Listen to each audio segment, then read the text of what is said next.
Yaani mwanaume na mwanaume, mwanaume kwa mwanaume, sababu hata wasichana wangu wanalala. Ndio tunaona masomo ile hapa kwa hapa mahali hawatoni maneno ile ile walivyo naona vizuri tena nesa.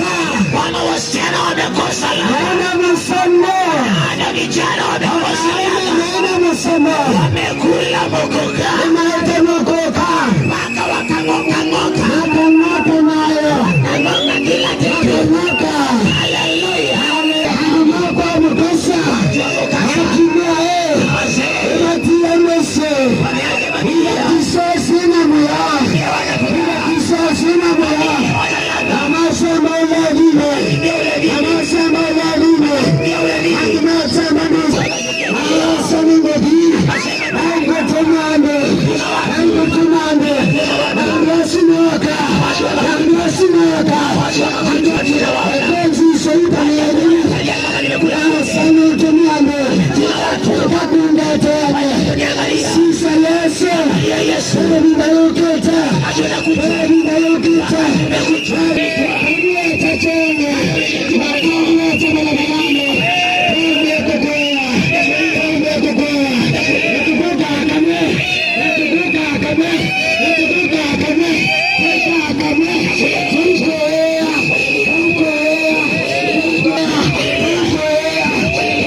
Hallelujah.